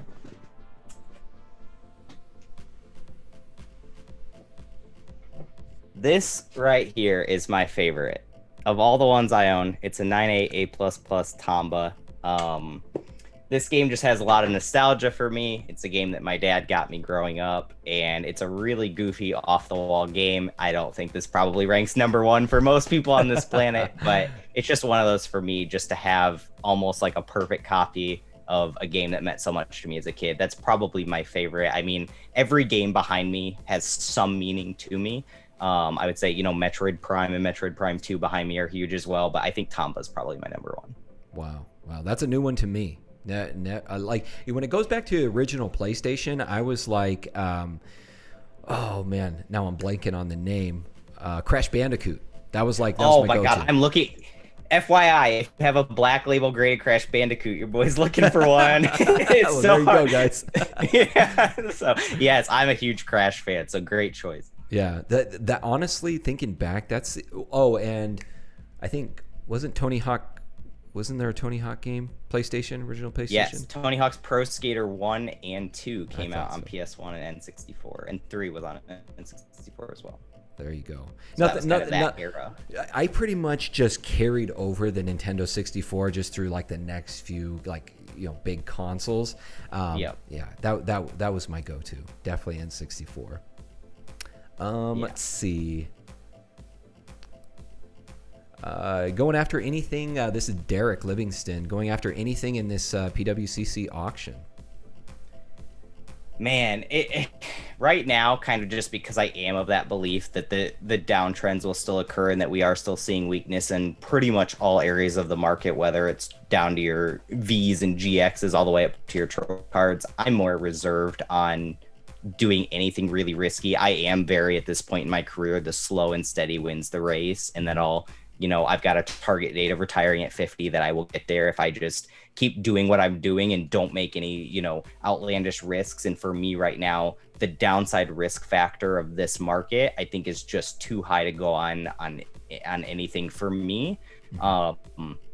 I will be watching things that I have positions in, like first base and stuff like that, just to kind of see if I think maybe they've leveled or out. That way, if I want to increase my position, I can start to plan accordingly. I just don't see a point where we have that dip and then just some crazy spike back up where I would miss my chance to get in if I wanted to. So I'm not going in really hard right now, so probably not much. But I'll definitely be watching it and reviewing it. Are you headed? Are you looking for CGC, PSA, Beckett, anything in particular? It doesn't really matter to me as long as the margin makes sense and the card grade is what it is, right? So I'm a firm believer that I think all of these companies have their merits, and I think all of them have certain eras that they do really well and certain card grades specifically that are just generally on point. I've never seen a CGC 10 that I was just like, that's not a 10, and like I've never seen a CGC 10. yeah, or that. Yeah, you've never even seen one. Yeah, but then there's also points where like I understand that their 1 through 5 scale is a lot different than like PSA, and if it's a CGC 5 versus a PSA 5, I'm probably going for that PSA 5 because it would cross higher, things like that. So to me, it's none of them specifically. It's more about just I trust my own condition grading at this point, that when I see a card in a slab, I'm still going to review it to feel, does it match up? Do I think that it's marketable at that grade, or is it going to be something I listed up and everyone picks it apart and says that shouldn't be that, etc. Then going in accordingly if I think it matches up. Yeah, no, that totally makes sense. Mason Berry, off the wall, what's your favorite Dorito flavor? Ooh, spicy. Spicy nacho probably, but like sometimes it's just Cool Ranch. Like, do you ever have like a food where you just like you love it, but then there's just like other times where you look at it and you're just like nah, and then you have like your backup? Like that's spicy nacho and Cool Ranch. It's almost always spicy nacho, but sometimes I just look at a bag of Cool Ranch and it's really calling my name. Well, we've got a lot of interesting foods and combinations of foods in the house right now. With my wife being 39 weeks pregnant, we've got some interesting things, and sometimes she takes control of dinner. And yeah, the combinations that we have, I'm kind of looking forward, after we have the baby, going back to a little sense of normalcy. A little normal. Yeah. So maybe just some pizza for a while or something. Yeah, just kind of one food group, not the pickles and peanut butter and all that good stuff. You don't like pickles and tortilla chips and things like that for dinner together? Well, it was one of those things. You either learn to like it. It's those things where it's happy wife, happy life. Well, it's even more so happy pregnant wife. Then you'll Yes. not. You learn to like it, or you don't say anything. That's exactly the answer. All right, so let's see. Rock Sox Collectibles. Hey, what's going on, man? Do you think it is a good idea to open an LGS? If so, where do you recommend starting? So we've talked about that a lot. Not so much of whether it's a good time right now. But what's your thoughts? Especially like I know Rock Sox. He's speaking more for brick and mortar. Yeah, so right now, of course, the answer would probably be no, although depending on what the commercial real estate market can do, because there are certain areas in this country that are actually kind of down bad still from COVID, that maybe there would be an opportunity there. But yeah, there's probably just too much risk right now. Is it ever? I mean, clearly it is at some point under some conditions, because there's tons of them that have been around for years and they stay around. I think a lot of it isn't as much, is it ever the right time to do an LGS? Is, do you have the right business plan and business model in place to do an LGS correctly? A lot of the LGSs that fail in this country either didn't go through the proper channels prior to make sure that they could get set up with some of the more brick and mortar aligned ones like WotC or Konami, where they've got agreements in place that you can't get into organized play or things like that. And so then they're open for a year and they still haven't gotten that going, that type of thing. And have you actually created a business model in place where you've got the funds to do it correctly, that your back's not always against the wall and everything you're taking in is just covering your overhead and you never have any additional cash to build upon? And so, yes, I absolutely think that there are right times to do an LGS. And I think that there are many, many people out there that do it very well. But I also think that those people, some of them get lucky, but I think for the most part, a lot of them do a lot of really strong planning and they adapt. There's someone out there, her name is Darcy Leach, that runs Mindsculpt Games. And I implore you to look her up. If you want to talk about someone that has went from starting out, and she started after I did, kind of just doing online stuff and started a brick and mortar, to not only, almost revolutionizing the industry. She won like her City of Commerce award for how good her business was, like, and going to the point where like TCG players putting up articles about the way she does things. Like there was a penny sleeve and top loader shortage earlier in 2020, and they actually put up an article where she innovated different ways to ship product without those items to still get singles to people, things like that. Like if you want to look at someone that I don't think it really would ever matter when she started that business, that she could make it work, I think she's a great example to look at of, it's never about, is it the right time, but do you have the right business plan, the right business mindset, and the work ethic behind it? Because she is absolutely just, I mean, she's like the model to look at in terms of how to do a brick and mortar LGS well. Well, and I would also say, I was also add to that, one thing, a characteristic that sounds like she has, is she's not stuck in this idea of what an LGS should be, right? Yes. So, that's the thing where no matter what industry, what business you're getting into, we all kind of have this preconceived notion of what it should be like because we're basing it upon people that came before us, businesses that came before us. But that doesn't mean that you can't maybe add something that's an adjunct to your LGS. I've actually seen in our area, I've seen a lot of places that are opening up that have like a coffee shop attached to it with their LGS, that have like these other things that bring people. There's actually one relatively famous here in Arizona where it's one part of it is the traditional LGS and the other part is like a restaurant, and their food, it's mainly like a burger place, and they base their whole menu around like different characters from animes, from TCGs. That's cool. And so it just is another thing to really bring people in the door, because you guys can attest to this out there. That foot traffic is so important. I mean, yes, you're probably selling online as well a little bit, but that foot traffic is what is your bread and butter.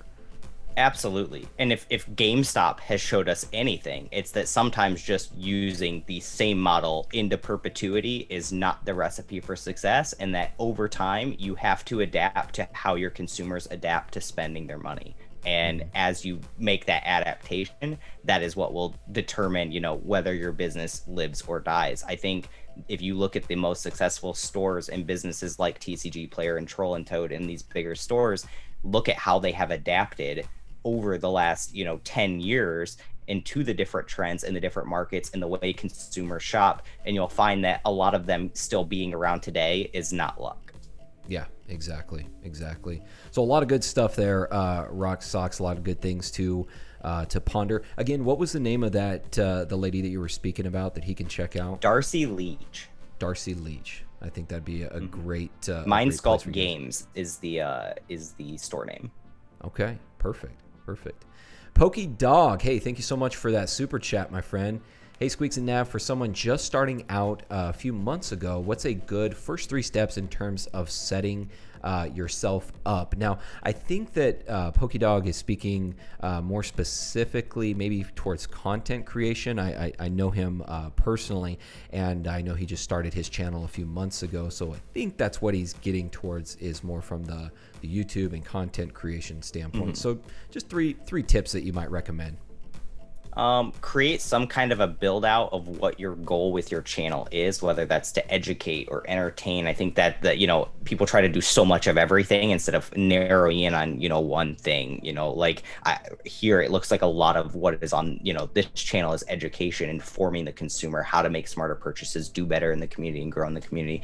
Whereas you go to the reverse, like Leonhardt, which he's an entertainer, and so really figure out, what your focus is. I would say create a content schedule that you plan to stick to, and then actually storyboard out what content you plan to make. Don't just try to plan it the day before you do it, because you won't have enough time to really plan out your content well, figure out where the pitfalls are, etc. Plan out videos in advance. And this is something I struggle with just because of time management and everything, but try to plan those things out well into advance so that it can work into kind of the bigger framework that you've created. No, excellent. No, that's huge. Time management in content creating is so important, especially if you're juggling your regular job, which most people are, right? Especially starting out, you're going to have all of these other responsibilities. So you have to make sure that your time management is very on point, so that your content doesn't suffer.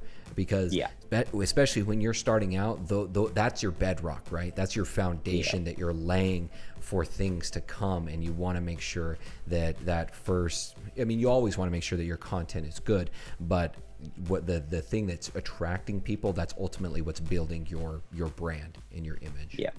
And the algorithm is brutally punishing. Like there was a week in early April where I kind of slacked a little bit, took a little time off and everything, and it's taken almost a month of content creation to get the numbers back to where, just because the algorithm quit favoring my videos and showing that, so again, planning that thing out so that you can just stay consistent with however much you want to make, to where the algorithm gets in that cycle and doesn't pull you out of that cycle.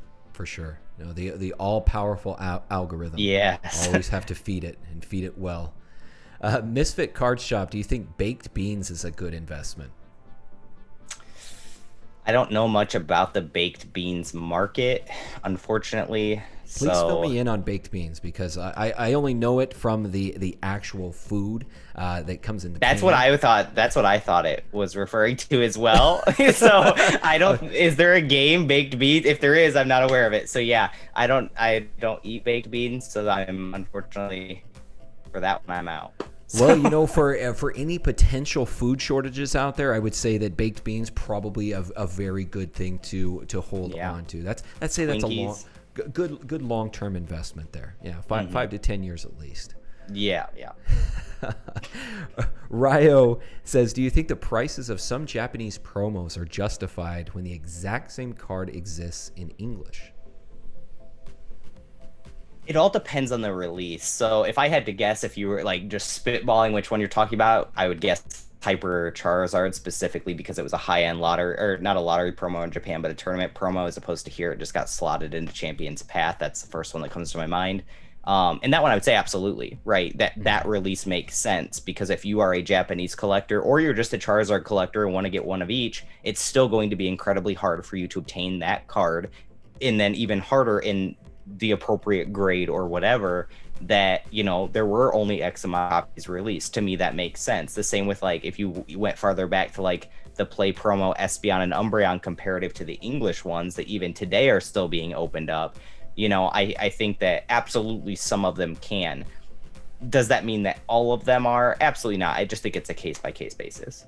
Yeah, and it boils down to population, right? Scarcity, supply. Even though you've got the same artwork essentially, how much of that is actually out there in its respective category? So totally makes sense.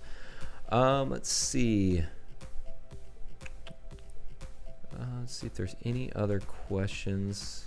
Pokey John, what's a good percentage of profit you should make on a flip? Whew, that's a loaded one. That there's no set number, like 24.6, there's nothing like that. A lot of it's going to come down to what the collection is, how much you're into it for, how quick is the flip. I'm willing to take a much lower percentage return if it's something that I can turn over right away and reinvest that capital into something else versus something I may have to sit on for 5 years. It's also something where there is a threshold depending on your cash pool and how much liquidity you have, where you have to start weighing out cash gain versus percent gain. For a lot of people, if you can go into something an infinite amount, percent gain is the logical step, assuming that your fees and your shipping don't cut into that very much. But where you start getting into you have so much wealth to invest that you can't invest all of it in one sector, then maybe buying a trophy card or something where your percent gain isn't as high, but your cash gain is high makes more sense. And so a lot of it's just going to depend on what you're doing. But I think most people have to kind of set their margins for what work for them.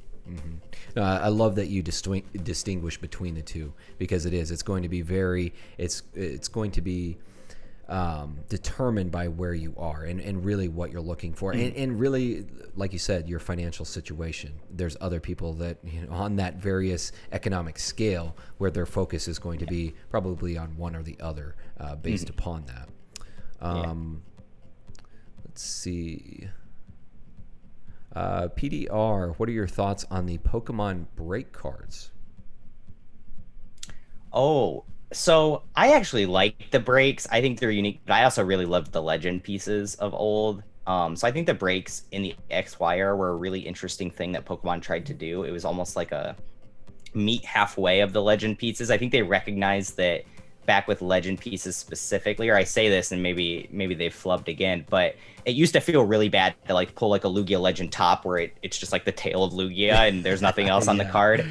And it breaks, it felt like they had recognized that and thought, oh, you know what, we'll just print the face of the Pokemon, which is still fun and interesting. I don't think they ever hit with people as much as they had hoped they were going to. There were always some playable ones like Trevenant and Greninja, but I don't think they ever really hit. And I think part of that was just the pull ratio that they included within boxes, and the fact that some of the Pokemon they picked for them, like Starmie and Raticate, which were more pandering to Gen 1ers, were really just, they're not that popular or interesting of Pokemon to where they have that sell-through rate that something like a Greninja or a Ho-Oh or a Lugia are going to. And, and I say I think they learned from their mistake, but then they give us V-Unions where now you're going to pull 3 pieces that feel terrible. So maybe I don't know anything, or maybe somebody else got to decide this one in the board meeting. I don't know. But yeah, overall breaks, I feel like it was a really neat concept that they kind of missed in theory. And so then therefore in terms of investment, like with anything, you can get as micro as you want down to individual Pokemon, individual archetypes of cards, like gym pieces or breaks. There's probably always going to be opportunities in any sector.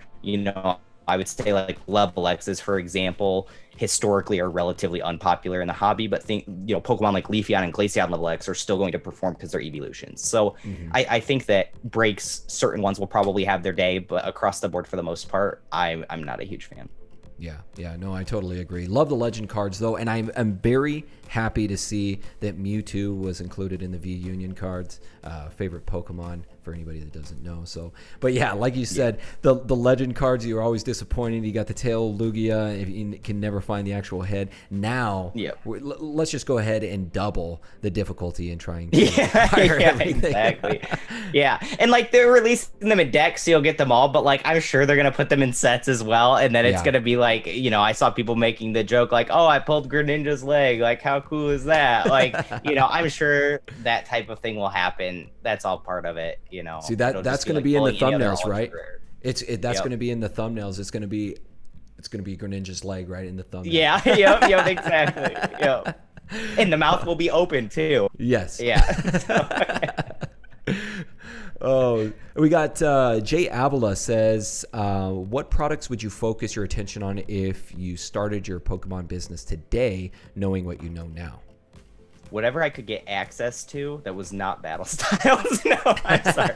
I'm just battle styles right now because if you're just starting out, you need to be turning over. Yes. And so battle styles right now in the immediate's not in a position to do that. A lot of it's going to come down to can you get in with distributors or not right now. If you can, obviously Evolving Skies is probably the no-brainer. I think that set will be...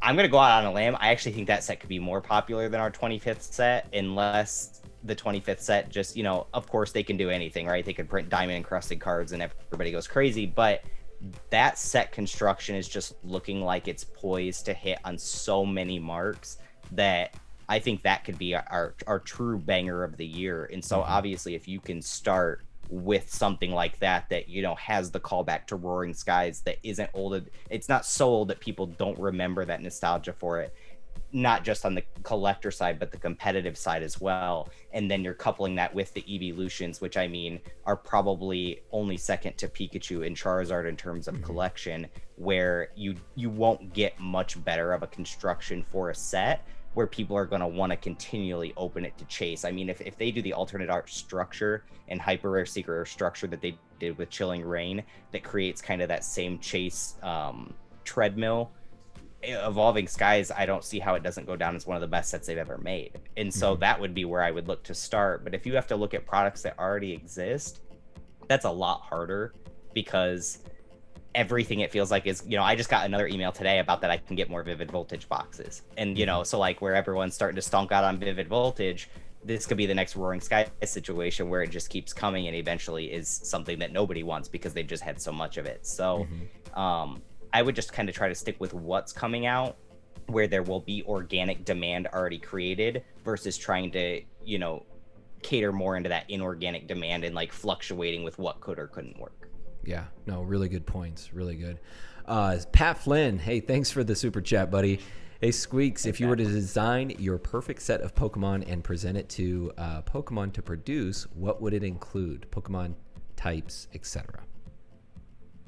Oh, wow. The perfect set.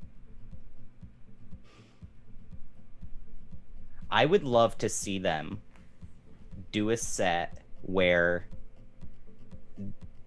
every card in the set, like they still do like your high-end chase, your Charizards, your Pikachus, whatever. And it would maybe even be structured similar to how I kind of see Evolving Skies being structured, but where they really start to cater some of the attention to lesser known Pokemon. You know, how is it that we're 25 years in and Mantyke's gotten one card? I think the idea of a Mantyke card at this point, even though most people probably don't care about Mantyke, it's just so appealing to get one that people would just like PogChamp over it, you know, that. So I would love to see them do that, but something Digimon's doing that's really interesting to me is they're putting box toppers of just like commons and things as full art cards, you know, like Agumon or some of the more popular ones.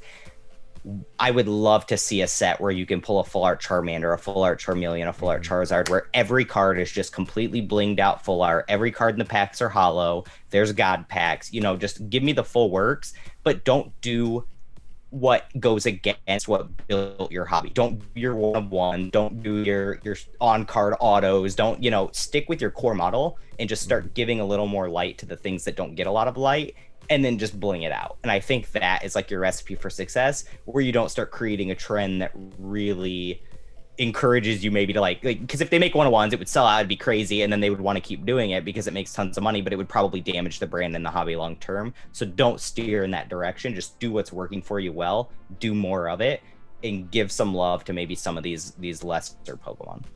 Yeah, it's so funny you mentioned that. I made a video here a while back talking about the top 5 Pokemon with the least amount of cards in the TCG, and I think number 1, I want to say that Mantyke. Bonsly. That's exactly it. Bonsly, because Mantyke has, I think, technically a Versus series card or something. Yeah, I think it was like, I think Bonsly is the only one. I think it only has an English card, where I think Mantyke and maybe one other have like a Japanese equivalent. So technically two. But I think you're right. I think that Mantyke, as far as English, only has one card, but I think Bonsai overall just one card, regardless of English or Japanese. But it's interesting, right? Yeah. Show them some love. Where is it at? Some love. Well, you know, and I was really disappointed also that we haven't seen the amazing rares in the last two sets. I was really loving the whole series of amazing rares, and I was hoping that they would have it in Chilling Reign, but I don't know. What do you think? Do you think they're going to continue with that? I think they're done, if I had to guess. I think the amazing rares, because there's 9 of them, it's one binder page, it's clean. It's I could just see that being their stopping point. They've done it before with certain things. You know, they're doing gold cards again because they were successful, but it's like the time they did the Full Metal Dialga and Phantom Forces, and then everyone's like, oh, I can't wait till we get like the next Full Metal, and they just never did it again. I think it was like a neat thing to kind of sell those sets. And it is a bummer. I agree with you, because even if they don't retain tons of value, even if they're not the crazy stonks everyone expects them to be, the one unique thing about Vivid Voltage specifically that felt so good to open was that you could get something in a green code card pack. And that's what will make that set inherently fun, I think, to open for a long time to come, is that every pack in a 36 box has a chance, as opposed to like 12 of them. And that's why people like Hidden Fates and Shining Fates so much, because you can get things in the hollow and reverse hollow slot. And so also, I guess going back to Pat's question about good set construction, give me a set where every pack I open feels like I have a chance to hit something, even if the reality is that I don't, instead of I open a pack, it has a green code, and I just set it aside and don't even look through it anymore, because that's where a lot of us are getting to, because we've seen enough of this get open that we don't want to jones through the commons and uncommons every time. Give us back that feeling of every time we open a pack, we've got a chance. I love that. No, that I totally agree with you, because it's becoming more pervasive now, and it's hurting the content, and it's hurting the experience of all of us that are opening up the packs. No, and I didn't think about that. It's a good point that you made about the 9 amazing rares. Fits perfectly in a 9 pocket binder. I never thought of that. Let's see. Sword Saints, what are good sets to start investing in if you don't have a large amount of money to spend? I'm not a financial advisor, so I'm not qualified to answer that one, I don't think. Because any of those, I pretty much say anything and give my reasons why, and most of the time people would just go buy them. So that one I probably don't feel comfortable. But I think we've talked about quite a few sets that if you sat down and analyzed what we had talked about, did some research behind them, you could probably derive some conclusions about maybe certain ones that would do better than others. So I would maybe just rewatch this and take some notes over the different sets and the pros and cons we've given. Right. There's always like some telltale signs, certain characteristics that you want to look out for. And that's kind of what I say as well, is it's not so much about the, what set should you go out there and buy. You should be more focused on what are the characteristics, what are the things that time and time again are the things that are the telltale signs that are 100% going to be successful long term. Figure out how to read a set and decide if you think a set's going to be good or bad, and what could make it good or bad, maybe even in the short term versus the long term. And that will set you up so much better than just figuring out, oh, this is the one set to buy right now. Great. It's like that teach them into fish eats kind of thing. You literally, great, you ate that one time, but if you can't figure this out again, you got to wait for another YouTube interview where they tell you exactly what to buy again, and you're always on the back foot. That knowledge is power thing. Learn how to figure out these sets. To me, it was no fluke that I made a video saying that I thought Battle Styles was going to be a bad set constructed, and then it ended up being that way, and we're watching the market retrace on it. And I don't think I pushed it in that direction. I think I just analyzed the set, and I analyzed it against 25 years worth of set data, and saw that overall, if you put this in any other era, that set just doesn't perform. And so I think that is where I would really encourage you to focus, is just learning how to study sets and learning what makes up a good set. And you don't even need a tutorial for that. Go pick your favorite sets that you've ever opened and ask yourself, why are they your favorite? Why were those sets enjoyable? Why did they sell well? and then figure out, does this set have a lot of those components? Yes. Does it not have those components? And that will kind of lead you, I think, on the path of, you know, where you could give that answer to someone else if they ask you the question. Right. There's a lot of intuition involved in it, right? Like intuitively you understand, like ask yourself, is this something that somebody else would be interested in years down the road? Was I interested in it when it came out? Did I enjoy it? Were other people enjoying it? That's not to say that maybe mindsets don't change and certain sets don't become more popular. You were talking about Legendary Treasures earlier, right? Where initially not that great of a set, kind of a flop. Now it seems like everybody's going back, and that's one of their favorite sets from black and white era. So it can change, but again, you want to kind of stick to the data, stick to the characteristics, and stick to your intuition as well. If it was fun for you, if it was exciting for you, chances are it's probably going to feel that way to somebody else out there. Yep. 100%. Good deal. Well, we'll go ahead and jump into one last question here. Let's see. TW, along the line of opening packs that have the potential to wow. Oh, no, that's not a question. Never mind. Why are Japanese set cards not that popular? Will this change? See, I wouldn't even say that they're not that popular. I think that, you know, if you were to go to Japan, everyone would think that those are the most popular. You know, like I think that's just like a cultural perspective, that we have more exposure to English cards because they're more accessible to us. I think that there's a massive market out there that love the Japanese set cards. They think that they're better quality, that the actual foil and texturing is better, that type of thing. I think a lot of that just comes down to accessibility. I think we've actually watched that gap get bridged a lot, especially when we've seen sets like Tag All-Stars that never came to English, but people still fell in love with the full arts because of the spoilers and things like that. So then they chased them, and then that got them to, well, I want them all to match, so I'll buy these other ones that I know I could get in English, but they'll match in Japanese. So I think it's just a preference thing, but I think a lot of the love of English just comes down to accessibility and what we've had accessible. And one thing I've told people is, you know, there's been a lot of, you know, stonks to be made in Japanese cards over the last few years because the perception of the barrier of entry to getting those was so high. And now that there's so many places like Bai and Zen Market and Amazon Japan and all these places that are really tearing those barriers down, we're starting to see that gap get bridged. And that's really starting to then show, what do people really like? What do people really love and enjoy?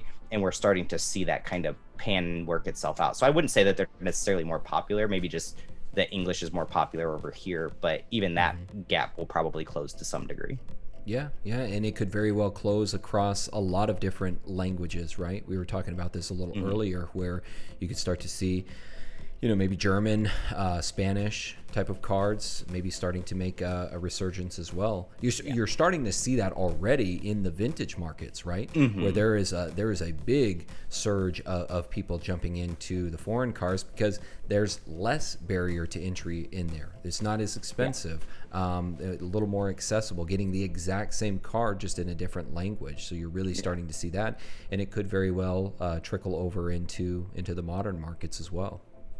Yeah, 100%. You know, inaccessibility just breeds adaptation. People aren't going to quit enjoying Pokemon or quit collecting Pokemon just because they can't get this one card because it's too expensive or too inaccessible. You know, I heard that touted so much through 2020. People are just going to leave the hobby. Nobody's leaving the hobby. They're just going to adapt. They're going to find what else can they get. You know, if I can't get it in English, I'll get it in Japanese. If it's still expensive in Japanese, I'll go get it in Korean. You know, I remember I spec'd on Korean Shining Legends boxes because I saw how expensive Shining Legends packs were in English. I thought you could open a whole box with 2 guaranteed shinings in it in Korea for the same price that I could sell 2 packs for. So I just bought a bunch of them. And I mean, I got laughed about it. That I just said the natural progression, people aren't going to pay that much to open that stuff when they can open it in another language and still get that enjoyment, that chase, that rush, the endorphin rush of opening a pack. And those things skyrocketed too. They ended up being, I think they're like $300 now. So that, you know, it's one of those situations that I think over time, the market's still young. 25 years is young. We always get compared to baseball cards. Baseball cards have been around for like over 100 years. That, you know, as this market fleshes itself out more, you'll start to see more niches and more minor things get created within the market, like misprint groups and things like that, where people find their home because they get priced out of other things. They don't quit collecting. They just adapt and find something new to collect or something similar. No, that's a great point to leave on there. I think is, it boils down to, I think the first thing that you want to do in all of this is collect what you enjoy. Start there. Start by collecting what you enjoy, whether you're creating a business, whether you're investing, or whether you're collecting. Start by doing the things that you enjoy, and then go from there. But I would say, especially in the more investment realm, is start getting into the things that you really enjoy, because you really can't go wrong, right? As long as you're in a good financial position. If the market goes down, well, guess what? You still love the products that you have. You still love the cards that you have.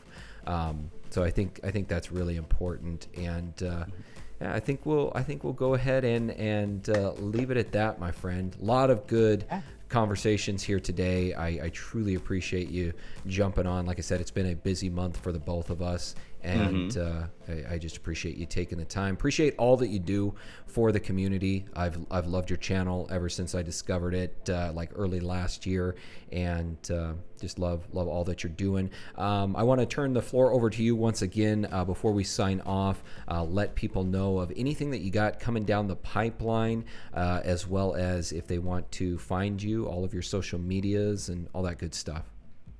Yeah, you can catch me pretty much everywhere at Squeaks Game World, except on Twitter at SqueaksGW. And I want to thank you for having me on. If you enjoy this kind of content, I also make more market content on my YouTube channel as well, and I'm sure we'll do more collabs in the future.